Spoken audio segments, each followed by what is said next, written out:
Yan, magandang araw mga kabayan. Ito yung pangtanim kong luya mga kabayan. Yung iba, tumutubo na ayan oh. Kaso, hindi pa tapos yung pinapabungkal na lupa. Kaya ang gagawin ko mga kabayan, ilalabas ko muna ito. Kasi nandito lang sa loob ng kusina namin yung ginawa kong tambakan dati ng kopra. Ayan. Dito ko lang dinagay. Ilalagay ko ito dun sa dati kong kulungan ng manok. Ayan, bubuhatin na lang namin para doon ko na siya pangakabayan papatubuin, ganyan no. Pag tumubo na siyang ganyan, lahat na siya may tubo, saka ko na paputol-putulin dito. Para nakita ko na yung talagang may mga lalabas mga kabayan katulad niyan no.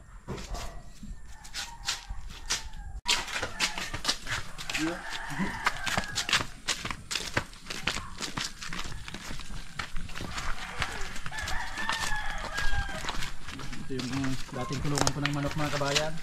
Kaso tinigil ko. Magastos sa patuka, tapos kunti lang yung itlog. Hindi tayo dadaan boy.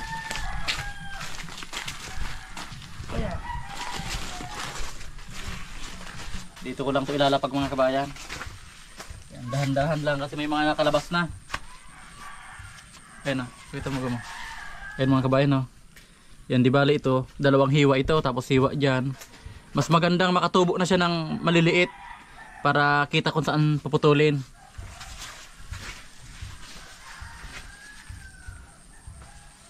Yan, linipat ko dito mga kabayan kasi ma-freeze ko dito. Isa doon sa loob. Mga 2 linggo na lang mga kabayan, makukuha na yon, matatapos na yon. Kaso baka matuyo ito doon, dapat daw ma-freeze ko.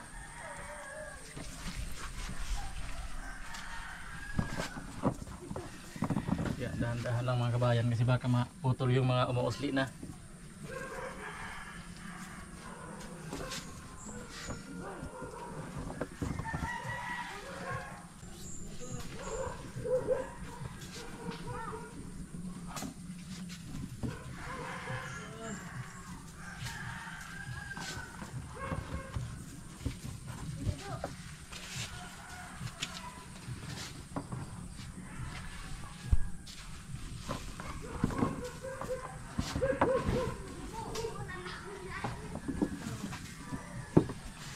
Pero sa ilalim masama-sapa oh. Ito mga kabayan oh. Mamasa-masa siya oh. Ayan oh. Si Oreo, sabi mo yung kabayan si Oreo. Laging nakabantay itong Oreo ito. Dami oh. Ito pantanim na to gumo no. Dapat mabungkal na yun para mayroon naman. Pero malapit na yun.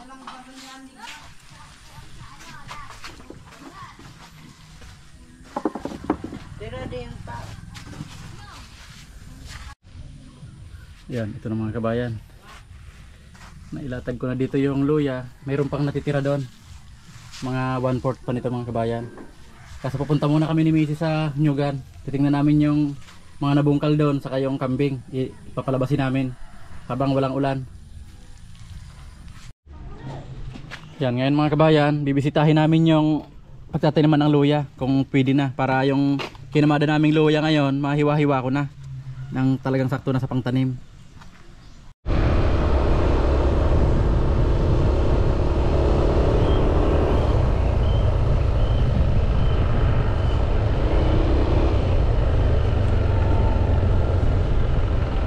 Marami na namang tubig dito mga kabayan oh.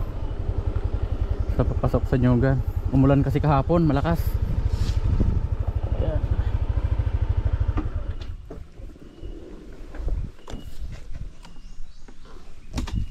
Dito tayo dumaan sa binubungkal nila. Ayan, lumipat na pala sila dito.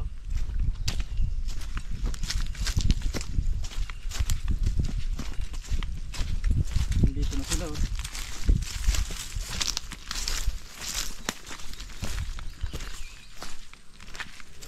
Yung binubungkal nila mga kabayan hanggang dito lang yung luya kasi ito daanan ito ng karita pag nagkukupra kami dito. Bungkal na ito. Pero bumagsak naman ng umulan oh.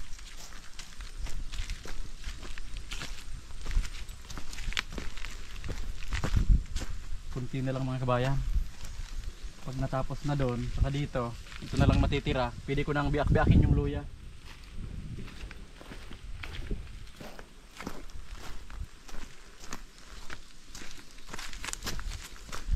Saan kaya yung bagong bungkal ngayon? Ito, na to, kahapon pa to. Tingnan natin dito. Tingnan ko yung binungkal ngayon ng kalahating araw.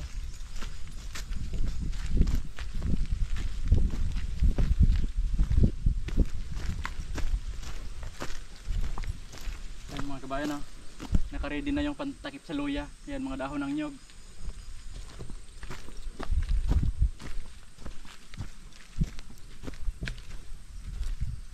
Ito. Ito yung bago.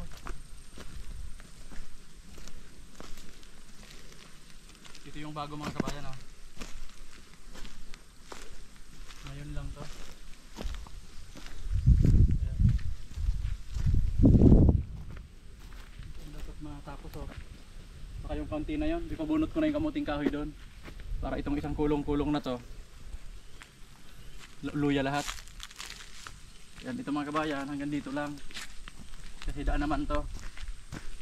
Yan. Daan dito ng karita. Yan mga kabayan, oh, may bakat pa. Pag nagkuha kami ng mga nyog, dito dumadaan. Kaya hindi pwedeng harangan to. Tara. May dala kaming pagkain mga kabayan na Manay Bob. Sa kanong kasama niya, dalawa lang sila ngayon dito. Kasi yung isang nagbubungkal nito may pinuntahan. Kaya hindi mo na pumasok na yan.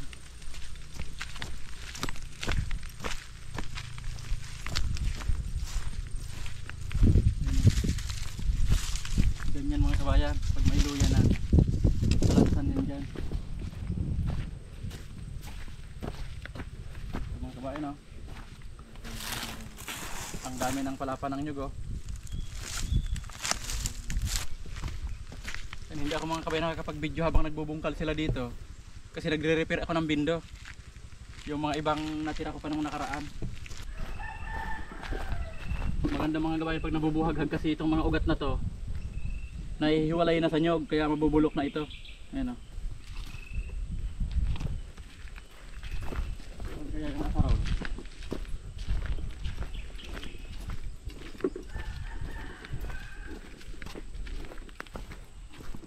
Pag ganun ang linya-linya.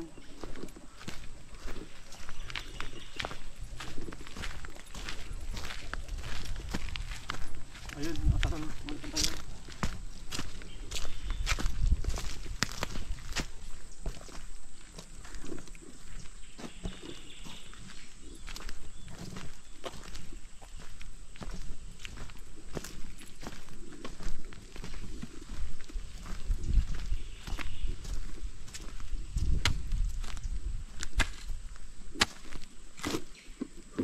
Grabe talagang ugat mga kabayan pag hindi nabungkal na ganito.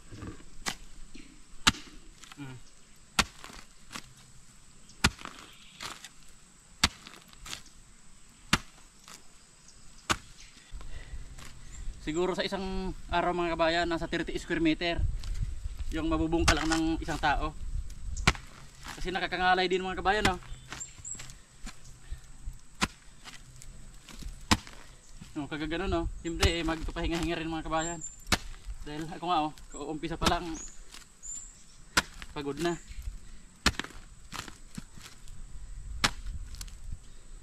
Ayan mga kabayan, oh, may bagong dating na uling dito. Mayroon pa daw ito mga ibang uling. Mayroon pa daw itong uling.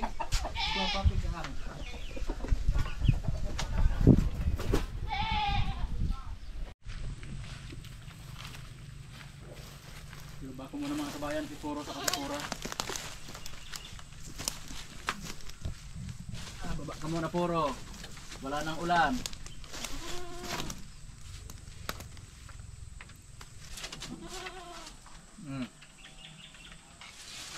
Puro. Kamu puro.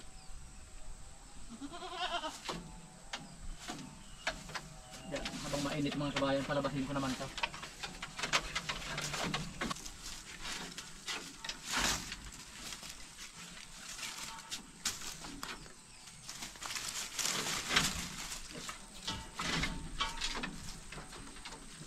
Pura, baba na pura. Wop, wop. Galing. Kuha na.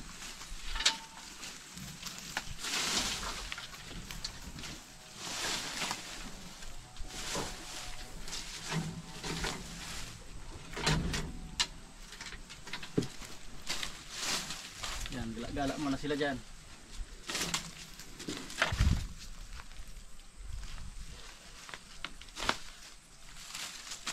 Doon naman kayo sa dulo. Dito, dito. Pura dito, pura dito. Dito. Para sariwa yung damo.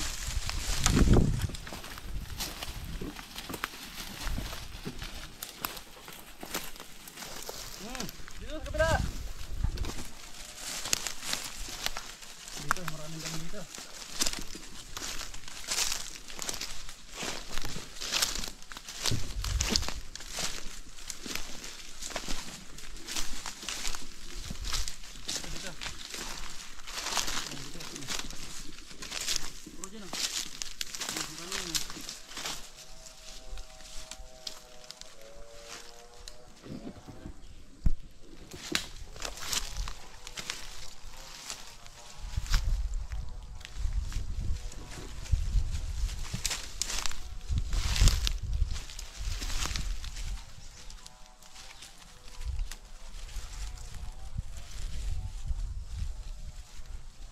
Pura doon, oh. Mas maraming damo doon.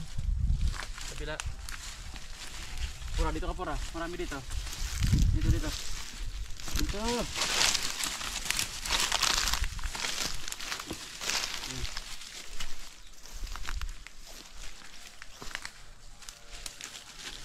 Yan, paborito nila yan, oh. Yung mga matatalim na yan, oh.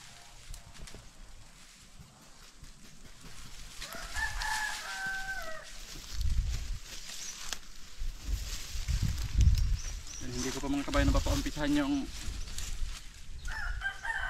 kulungan dahil lagi pang umuulan. Iba yung gusto niya, oh. Ibang dahon. Mas maganda mo nakawala sila kasi napipilit nila yung gusto nila. Yun ang gusto niya, oh. No. Namimili din silang pagkain.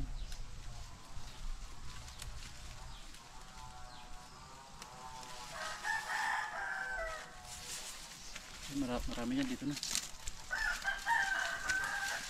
Yung dahon ng kawayan kinakain nila, oh. Bikal.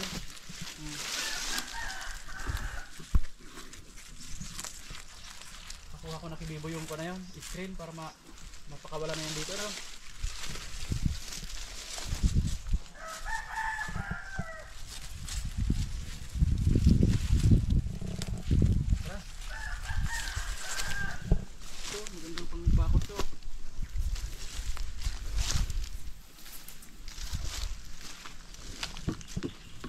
Putulin mo yon kasi baka ayun oh, ano na gumanon na ang tali.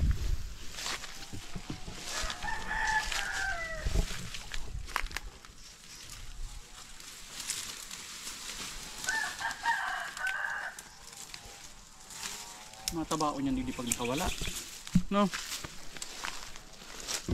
Tara, yung tali ng fiber ang gawin natin pang bar. Tara, tapusin ko lang yung caramel at isa na yung kulungan.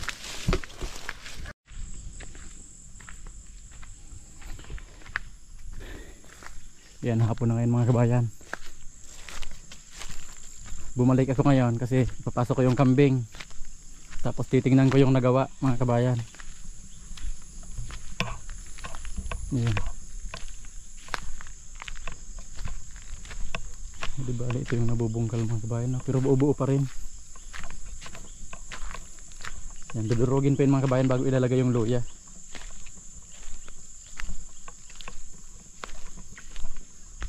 Ayan mga kabayan, oh.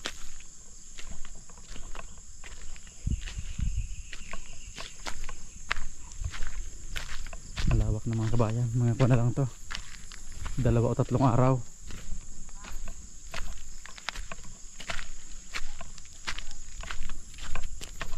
Ayan mga kabayan, oh. Mayroong nagdadala ng uling doon galing sa ulingan. Sabi ko kasi mga kabayan, dyan na lang ibagsak sa kubo. Dati dinadala ko dun sa bahay nung wala pa itong kwan dito, wala pa tong kubo. Doon ko pinapabagsak ngayon, dyan na lang. Para malapit na yung pagdadalhan nila.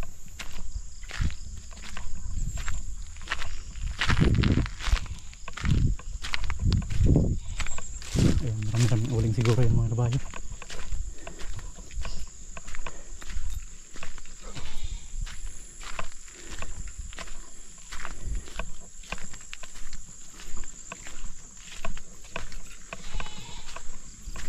Ayan mga kabayan.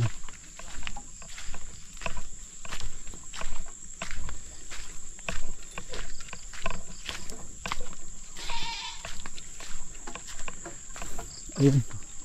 Tumatawag na si Puro sa Kasipura mga kabayan. Ayan. Boy, pasok mo na yung kambing, boy. Ayun mga kabayan, pinaglagyan namin ni Mrs. kanina.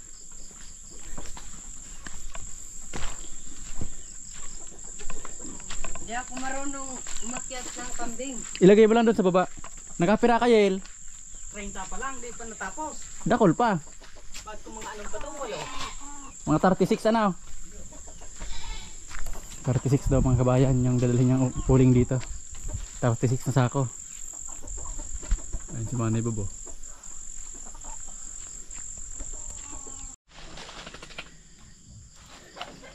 Yan, ito na mga kabayan si Pura sa Kasipuro. Naiakit na namin.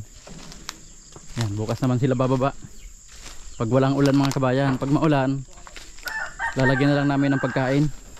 Ngayon busog na busog sila kasi nakatali sila dyan sa madamo.